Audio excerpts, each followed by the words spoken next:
Last lecture में हमने पढ़ा था कि सदिशों का एक घात संचय क्या होता है, एक घाती विस्तृति क्या होती है। मैंने एग्जांपल भी आपको उसके ऊपर समझाए थे। मैंने कहा था कि आप लोग डेफिनेशन अच्छे से पढ़ लेना, हम सिर्फ आगे उनके ऊपर थ्योरम करेंगे। तो अब देखिए हमारी थ्योरम है, किसी सदिश समष्टि V के उप समुच्चय S की एक घाती विस्तृति L ऑफ S को अंतर्विष्ट करने वाला V का न्यूनतम उप समष्टि है, अर्थात L of S is equal to S। देखो थ्योरम का स्टेटमेंट है, वो क्या कह रहा है कि हमारे पास एक सदिश समष्टि है V। इस सदिश समष्टि V का V S एक उप समुच्चय है और इस S की एक घाती विस्तृति है L ऑफ S। क्लियर है? ये L ऑफ S को अंतर्विष्ट करने वाला V का न्यूनतम उप समष्टि, यानी जो L ऑफ S है ये S को अपने अंदर कंटेन कर रहा है, ठीक है, यानी इसके बराबर है। और ये V की न्यूनतम उप समष्टि है जो S को कंटेन कर रहा है। यानी हमें प्रूफ करना है L of S is equal to S। यानी हमें यहाँ पे दो चीजें प्रूफ करनी है। एक तो प्रूफ करना है कि जो S की एक घाती विस्तृति है L ऑफ S वो V की क्या है, उप समष्टि है, और दूसरी L of S is equal to S, ये हमें प्रूफ करना है। तो सबसे पहले हम उप समष्टि प्रूफ करेंगे। वही डेफिनेशन जो आप लोगों ने पढ़ी है थ्योरम के स्टेटमेंट में, वही डेफिनेशन यूज मिलूंगी। मैंने L ऑफ S के दो एलिमेंट मान लिए U और V, जो कि L ऑफ S के एलिमेंट है। जो किस तरीके से डिफाइन है, U तो है आपका alpha 1 U1 plus alpha 2 U2 up to alpha n UN। आप इसे लिख सकते हो कि समेशन I बराबर 1 to n alpha i UI, जहां ये UI तो सेट S को बिलोंग करेगा, अल्फा i फील्ड को बिलोंग करेगा, और I की वैल्यू क्या है 1 से लेके n तक। जो V है वो है β1 V1 plus β2 V2 up to βn Vn, यानी summation J is equal to 1 to m beta j Vj, जहां Vj S को बिलोंग करेगा और बीटा j फील्ड को बिलोंग करेगा। क्लियर है? और J की वैल्यू क्या है 1 से लेके n तक है। ये तो हमने L ऑफ S के दो एलिमेंट डिफाइन कर दिए U और V। अब हमें फील्ड के भी दो एलिमेंट चाहिए, तो हमने मान लिया कि अल्फा और बीटा क्या है, फील्ड के दो एलिमेंट है। तो alpha u plus beta we, हमें ये क्या प्रूफ करना है कि alpha u plus beta v किस में बिलोंग करना चाहिए, L ऑफ S में बिलोंग करना चाहिए। U की वैल्यूज मैंने पुट कर दी और V की वैल्यूज मैंने यहाँ पर पुट कर दी है ना। क्योंकि अल्फा भी फील्ड का एलिमेंट है, अल्फा भी फील्ड का एलिमेंट है, तो संवृत की प्रॉपर्टीज आप ये लिख ही सकते, साथ चल जाएगी कि summation I is equal to 1 to n alpha UI plus summation J is equal to 1 to n beta J into Vj। ये क्या शो कर रहा है, देखिए कि alpha u plus beta v को S के परिमित अवयवों के एक घात संचय में व्यक्त किया जा सकता है। ये तो फील्ड के एलिमेंट हो गए UI और Vj, S को L ऑफ S के एलिमेंट हो गए। ये एक घाती विस्तृति जो किसकी है, S की, यानी हम जब S के अवयवों को, परिमित अवयवों को एक घात संचय में व्यक्त करते हैं वो एक घाती विस्तृति कहलाता है। तो यहाँ पे क्या शो हो रहा है कि जो ये alpha u plus beta we है इसे S के परिमित अवयवों के एक घात संचय में व्यक्त किया जा सकता है। यानी alpha u plus beta v किस में बिलोंग कर गया, L ऑफ S में बिलोंग कर गया। तो यानी alpha beta belongs to S, UV belongs to L of S, तो it implies alpha u plus beta v is belongs to L of S। यानी L ऑफ S क्या है, V की न्यूनतम उप समष्टि है। क्लियर है? अब हमें प्रूफ करना है कि L of S is equal to S। देखिए क्योंकि S का प्रत्येक अवयव L ऑफ S का भी अवयव है। क्यों है? क्योंकि S के अवयवों को जब सभी अवयवों को, परिमित अवयवों को एक घात संचय व्यक्त करते हैं तो वही तो हमारा L ऑफ S होता है। यानी S का हर एक एलिमेंट किस में उपस्थित है, L ऑफ S में उपस्थित है। ठीक है, देखिए अब कैसे S का प्रत्येक L ऑफ S में बिलोंग करता है। मैंने ये U है, मैं इस U को लिख सकती हूँ 1 into u belongs to L of S, एक घात संचय में। ये U किसका एलिमेंट था, S का एलिमेंट था, जो किस में बिलोंग कर गया, L ऑफ S में बिलोंग कर गया, क्योंकि ये U S का एलिमेंट था जिसे मैंने एक घात संचय में व्यक्त किया है। क्लियर है? 1 इंटू यू जो किसमें बिलोंग कर, L ऑफ S में, यानी U किसमें बिलोंग कर गया, L ऑफ S में, यानी U S का एलिमेंट था जो किसमें उपस्थित हो गया, L ऑफ S में, यानी जो S है वो क्या है, L ऑफ S का उपसमुच्चय है। क्लियर है? और हमें यह भी पता है कि जो L ऑफ S है उसका प्रत्येक अवयव S का भी अवयव होता है।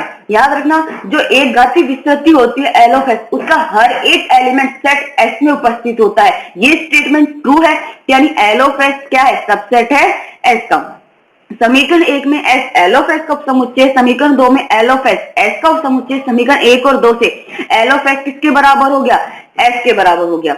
यानी L ऑफ S को अंतर्विष्ट करने वाला V की न्यूनतम उपसमुच्चय है। क्लियर की ना, ये थ्योरम हमारी क्लियर होगी। नेक्स्ट थ्योरम देखिए, यदि S एवं T किसी सदिश समष्टि V की दो उप समष्टि है, हमें एक सदिश समष्टि दी हुई है V, इस सदिश समष्टि V की दो उप समष्टियां हैं S और T, तब हमें प्रूफ करना है कि जो S प्लस T है वो भी क्या है, V की उप समष्टि है। क्लियर है? देखिए, और दूसरा हमें प्रूफ करना है कि S plus t is equal to S union T, यानी L of S union T बराबर होगा S प्लस T के। हमारा स्टेटमेंट कह रहा है कि एक सदिश समष्टि है V, इस सदिश समष्टि V की दो उप समष्टि है S और T। हमें प्रूफ करना है कि इन दोनों का सम S प्लस T भी क्या होगा, V की उप समष्टि होगी। दूसरा मुझे प्रूफ करना है कि L of S union T भी किसके बराबर होगा, S प्लस T के। तो मैं पहले S प्लस T को V की उप समष्टि प्रूफ करती हूँ।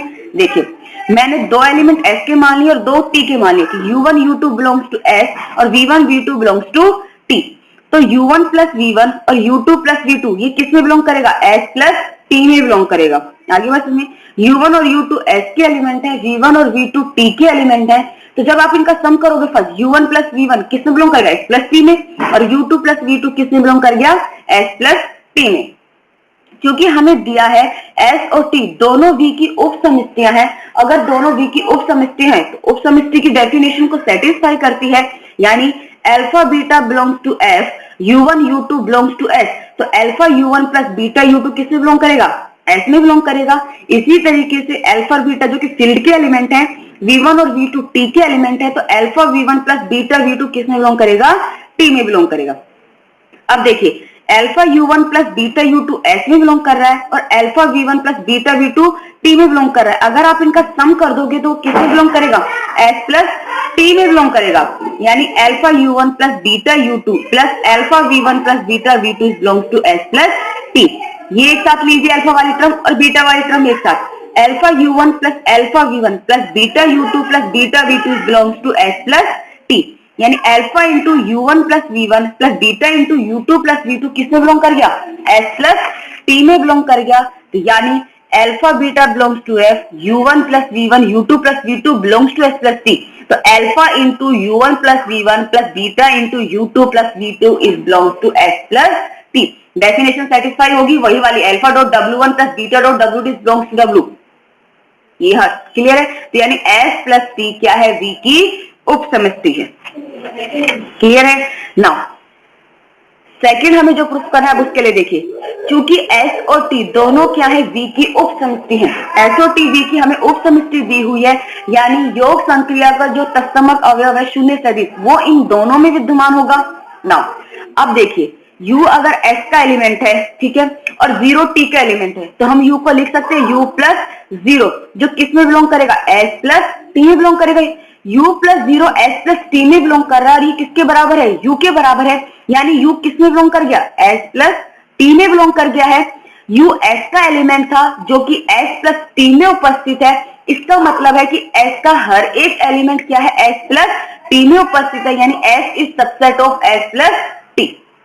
क्लियर है? इसी तरीके से हम T के लिए प्रूफ कर सकते हैं कि U बिलोंग्स टू T, तो इसे यानी T भी किसका सबसेट हो जाएगा, S प्लस T का सबसेट हो जाएगा। S प्लस T का उपसमुच्चय है, T भी S प्लस T का उपसमुच्चय है। जब आप S और T दोनों का यूनियन लोगे तो वो भी किसका उपसमुच्चय मिलेगा, S प्लस T का उपसमुच्चय मिलेगा। इक्वेशन नंबर फर्स्ट क्लियर है? नाउ अब देखिए, हमने मान लिया कि U1 प्लस V1 किसको बिलोंग कर रहा है, S प्लस T को बिलोंग कर रहा है। जहाँ U1 S का एलिमेंट है, रैखिक योग की डेफिनेशन अगर आपको याद हो तो, और V1 T का एलिमेंट है। क्लियर है? अब U1 S का एलिमेंट हो गया और V1 T का एलिमेंट है हो गया। जब आप S और T का यूनियन लोगे तो उसमें तो U1 और V1 दोनों ही उपस्थित होंगे, यानी U1 और V1 किस में बिलोंग करेंगे, S यूनियन T में बिलोंग करेंगे। क्लियर है? अब देखिए, U1 प्लस V1 आप इसे लिख सकते हो 1 into U1 plus 1 into V1। Clear है? जहां ये 1 फील्ड को बिलोंग करेगा, जो कि सीमित अवयव U1 V1 belongs to S union T का क्या है, एक घात संचय है। यहाँ देखिए U1 प्लस V1 है, हमने उसे क्या किया है, एक घात संचय के रूप में लिखा हुआ है। यानी U1 और V1 जो कि S यूनियन T के एलिमेंट हैं, उन्हें हमने किस में लिखा है, एक घात संचय के रूप में लिखा है। यानी U1 प्लस V1 किस में बिलोंग करेगा, L of S union T। क्योंकि जब S के अवयवों को आप एक घात संचय के रूप में व्यक्त करते हैं तो वो किस में बिलोंग करता है, L ऑफ S में बिलोंग करता है। तो जब आपने S यूनियन T के अवयवों को एक घात संचय के रूप में व्यक्त किया है तो वो किस में बिलोंग करेंगे, L of S union T। Clear है। अब U1 plus V1 L of S union T में बिलोंग कर गए। U1 प्लस V1 किसके एलिमेंट थे, S प्लस T के एलिमेंट थे, यानी S प्लस T का हर एक element L of S union T में बिलोंग कर रहा है, यानी S प्लस T क्या है, सबसेट है L of S union T का। क्लियर है। अभी हमने थ्योरम पढ़ी थी कि जो L ऑफ S होता है वो S को अंतर्विष्ट करने वाला V की न्यूनतम उपसमुच्चय है, यही हमने प्रूफ किया था। तो S की जगह अगर S यूनियन T करती हूँ तो क्या हो जाएगा कि L of S union T S union T को अंतर्विष्ट करने वाली V की न्यूनतम उपसमुच्चय है, यानी L of S union T क्या होगा, सबसेट होगा S प्लस T का होगा। आगे बात समझ में। समीकरण 2 और 3 से क्या हो गया, S plus T is equal to L of S union T या फिर S यूनियन T, यही हमें प्रूफ करना था। ये दो थ्योरम थी, पढ़ लेना, अगर थ्योरम समझ में नहीं है तो मुझे बता देना। अब देखिए आपके कुछ क्वेश्चन से समझा देती हूँ, ठीक है, जो मुझे कराने वो मैं करा देती हूँ, बाकी आपकी पीडीएफ सेंड होगी। के किस मान के लिए U is equal to 5K7 belongs to V3R, यानी 3 एलिमेंट है, U1 तथा U2 सदिशों का एक घात संचय होगा। हमें प्रूफ करना है कि के किस मान के लिए U को U1 और U2 के एक घात संचय के रूप में व्यक्त कर सकते हैं। तो आप U को क्या मानोगे, alpha 1 U1 plus alpha 2 U2, values put कर दोगे। समीकरण 1 और 3 को सॉल्व करके अल्फा 1 और अल्फा 2 के मान निकालोगे और उसे समीकरण 2 में पुट कर दोगे तो आपका के का मान आ जाएगा, यानी आपको के का मान निकालना है। क्लियर है। समीकरण एग्जाम्पल नंबर 2 देखिए, अगर कोई एग्जाम्पल नहीं होता है तो मुझे बता देना, मैं समझा दूंगी, इजी है। कल आपको अगर डेफिनेशन समझ में आ गई होगी तो ये हो जाएंगे आपके। क्या 2x2 मैट्रिक्स सदिश समिति में सदिश U निम्न सदिशों का एक घात संचय है, अगर हाँ तो एक घात संचय याद, ये कह रहा है कि 2x2 के एक मैट्रिक्स है U, क्या हम U को U1 U2 U3 के एक घात संचय में व्यक्त कर सकते हैं, और अगर कर सकते हैं तो कैसे। फिर आपको मैट्रिक्स दी हुई है, बाकी करना आपको उसी तरीके से कि U is equal to alpha 1 U1 plus alpha 2 U2 plus alpha 3 U3, और आपको उसी तरीके से कंपेयर करके सॉल्यूशन फाइंड करने हैं। क्लियर है। एग्जांपल नंबर 3 देखिए। अब आप सिद्ध कीजिए कि निम्न सदिश समिति V3 को विस्तृत करते हैं। हमें ये प्रूफ करना है कि जो ये सदिश है, ठीक है, ये सदिश समिति V को क्या करते हैं, एक घाती विस्तृति करते हैं, तो यानी उसे एक घात संचय के रूप में व्यक्त करते हैं, ये लिखा होगा। अब देखिए यहाँ में U1 U2 U3 तो दे दिया है, U और हमें दिया नहीं है V का किस एलिमेंट को लिखना है। आपको V3 दिया हुआ और आपको मैंने बता दिया, इसका मतलब क्या है, V में 3 एलिमेंट है, तो मैं यहाँ पर V के 3 एलिमेंट लेके चल रही हूँ, U, V और W, और मुझे प्रूफ करना है कि U, V और W को U1 U2 U3 के एक घात संचय के रूप में व्यक्त किया जा सकता है। अब आपका ये क्वेश्चन हो जाएगा, इतना ही समझाना था। तो मैंने V के 3 एलिमेंट ले लिए, U, V, W, और उसे एक घात संचय में आप इसे सोल्व करोगे, ठीक है, सोल्व करके आपको अल्फा 1 अल्फा 2 अल्फा 3 के मान आ जाएंगे, यानी U1 U2 U3 V3 को क्या करता है, जनित करता है। ठीक है। एग्जाम्पल नंबर 4 और 6 है जो मुझे समझाना है। अब आप देखिए, ये 3 एग्जाम्पल कर लेना, नहीं होंगे तो मैं बता दूंगी। माना कि U1 U2 U3 सदिश समिति V के अवयव है, तो सिद्ध कीजिए कि S is equal to U1 U2 और T is equal to U1 U2 U3 द्वारा विस्तृत सदिश उपसमिति समान है। देखिए हमें यहाँ पे V के 3 एलिमेंट दिए हुए हैं, U1 U2 और U3। हमें ये प्रूफ करना है कि इस S के द्वारा जनित विस्तृति और T के द्वारा जनित विस्तृति की उपसमिति क्या है, समान है। आगे सुनिए, S में 2 एलिमेंट हैं और T में 3 एलिमेंट हैं। क्लियर है। तो मैंने देखिए L ऑफ S की विस्तृति तो होगी summation I is equal to 1 to 1, ये अल्फा I है VI, such that alpha I belongs to S, और S में कितने एलिमेंट हैं, 2 हैं, तो इसकी वैल्यू होगी। इसी तरीके से देखिए T की विस्तृति आप ये लिखोगे I is equal to 1 to n alpha U है, अल्फा फील्ड को बिलोंग करेगा, इसमें कितने एलिमेंट हैं, 3 है। अब इस T की एक घाती विस्तृति आप खोल दीजिए, 3 क्या होगा, alpha 1 U1 plus alpha 2 U2 plus alpha 3 U3। Clear है ये चीज ना। U1 U2 और U3 के मैंने मान पुट कर दिए। अब देखिए L और T ये तो 3 से विस्तृत हो रहा है और S 2 से विस्तृत हो रही है। हमें यही प्रूफ करना है कि इन दोनों से जो उपसमिति होगी वो क्या होगी, विस्तृत उपसमिति समान होगी। तो अगर मैं यहाँ से इस T को भी सिर्फ 2 में ही यानी किसी दो अवयव में ही विस्तृत कर देती हूँ तो ये मेरा प्रूफ हो जाएगा, क्योंकि एस तो दो में ही है तो इसको तो तीन में नहीं कर सकती, लेकिन टी है, ये तीन एलिमेंट से विस्तृत हो रहा है, लेकिन मैं इसे दो अवयवों से विस्तृत कर सकती हूँ, जनित कर सकती हूँ। तो अब हम टी को चेंज करेंगे, ठीक है। देखिए ये एलिमेंट था 3 ऑफ -3 -4 और 7, मैं इसे u1 और u2 के एक घात संचय के रूप में लिख रही हूँ, जो हो गया β1 u1 प्लस β2 u2, जहां β1 और β2 क्षेत्र R के एलिमेंट हैं, ठीक है। मल्टीप्लाई कर दिया β1 प्लस 3 β2, 2 β1 प्लस β2, β1 प्लस 5 β2। कंपेयर कर दीजिए तीन दोनों तरफ से, जैसे ही कंपेयर किया आपको β1 और β2 की वैल्यू जाएगी, β1 और β2 दोनों के मान आप लोगों ने निकाल ली हैं, उसे यहां पर पुट कर दीजिए। मैंने पुट कर दिया, यानी ये 3 -4 और 7, देखिए इसे मैं एक घात संचय के रूप में लिख सकती हूँ, क्योंकि ये वैल्यूज मुझे यहाँ समीकरण 1 में पुट करूंगी, जिसका मल्टीपल क्या चल रहा है α3, इसलिए इस इक्वेशन को आप क्या करोगे α3 से मल्टीप्लाई कर दो। जैसे α3 से मल्टीप्लाई कर दिया, अब इसकी वैल्यूज आप समीकरण 1 में पुट कर दीजिए, कर दी मैंने यहाँ पे। यहाँ से 1 to 1 और यहाँ से 1 to 1 कॉमन आ रहा है, अंदर बच गया α1 - 3α3, यहाँ से 315 और 315 कॉमन आ रहा है, ये हो गया α2 प्लस 2α3। क्योंकि ये क्षेत्र के एलिमेंट है, ठीक है, तो संवृत की प्रॉपर्टी से भी क्षेत्र को बिलोंग करेंगे, तो मैंने इसे अल्फा मान लिया और इसे बीटा मान लिया। अब देखिए यहाँ पे एस था वो u1 और u2 दो से जनित हो रहा था, 1 to 1 और 315, इससे मैंने टी को भी सिर्फ दो में ही जनित कर दिया, u1 और u2 में, तो यानी एस और टी से जनित दोनों की उस समस्या क्या है, समान है। एस था वो u1 और u2 दो से जनित हो रहा था, आपको दो एलिमेंट दे रखे, ठीक है, टी में तीन थे, u1 u2 u3, मैंने टी को प्रूफ कर दिया कि वो दो अवयवों से जनित हो रहा, जो कि कौन से हैं, u1 और u2 से। एस भी से जनित हो रहा था, यानी दोनों से जनित एक घातीय विस्तृति की दोनों की सदिश समष्टि क्या है, समान है। क्लियर है ये चीज। नाउ नेक्स्ट एग्जांपल नंबर 5 देखिए, यदि u1 u2 u3 और u4 v3 के सदिश हैं, तो सिद्ध कीजिए कि L of u1 u2 is not equal to L of u3 u4। हमें v के चार एलिमेंट दिए हुए हैं, u1 u2 और u3 v4। इस 3 का मतलब है कि v में तीन एलिमेंट है, u v w से किसी कॉमा में, ठीक है। ये नहीं कि यहाँ पे 4 दे दी ये 3 है, इसका मतलब ये नहीं होता है। हमें प्रूफ करना है कि u1 u2 द्वारा एक घातीय विस्तृति बराबर नहीं होगी u3 और u4 से।